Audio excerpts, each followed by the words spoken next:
bankruptcies that I've called, like Bear Stearns, they had $30 billion in assets, $50 billion in liabilities, bank insolvent.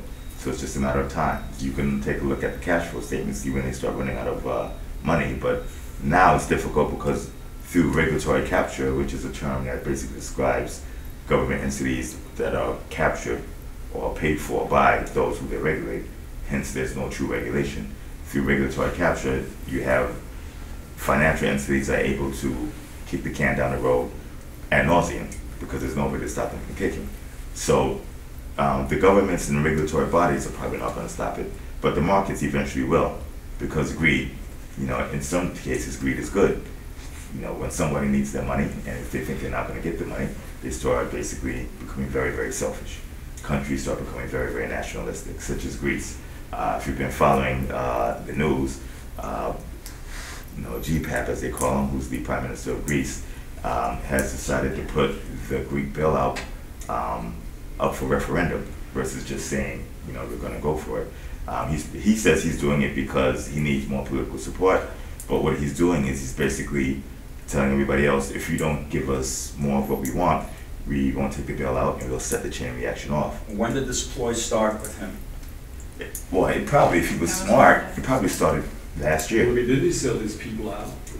No, I don't think so. No, the referendum gambit, when did that start? It probably started last year, if he was thinking about it. I can't speak for him, but I can assume if I was in his place, I would go along, I'll negotiate the best deal possible, and at the very last minute, I'll say, well, here's the anthem I'm going to drop, okay? I'll leave it up to the vote for the people. The people are not going to go through forced austerity, okay, and basically give up economic sovereignty, right, without getting more. And even though Greece is very small from a military perspective, from an economic perspective, they are the first domino in the chain. And so they threaten even the mighty Germany from an economic perspective. Well, if they get a 50% haircut, is that like a good deal for them?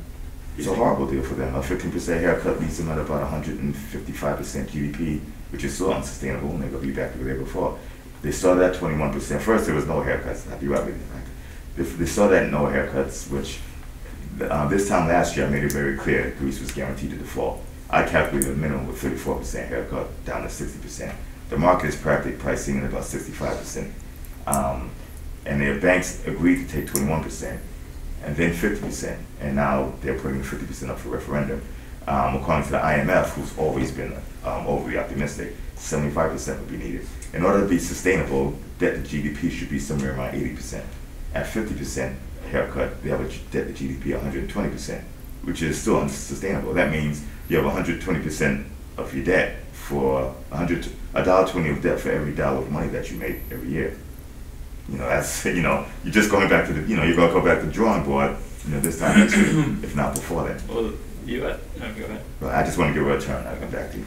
Why doesn't Greece just withhold payments until it saves up enough money for each payment? So maybe they'll miss November's payment and they'll just save up enough money when they have it and then make December's payment and then just extend the payments out in the future, like at the end of the term, or the bond term, so that it's sort of like orderly default. The banks will still get their money, they'll just get it at a later time, so the return will be less, in terms of inflation, but at least they'll get their money back. Why don't they just do that? Well, orderly and default, really, that's, you hear that in the media, but it's like a pleasant disease. They just don't go together. If they default at all, it should set off a default event, which means the CDS kicks in. When the CDS kicks in, it's pretty much game over. All right, well, they won't be able to get any more loans or bailouts, but, just stop borrowing and just, pay off what they can, go up with the austerity and just, make payments as they can afford it. It appears you don't understand the situation that Greece is in. They have an unsustainable amount of debt from a payment perspective.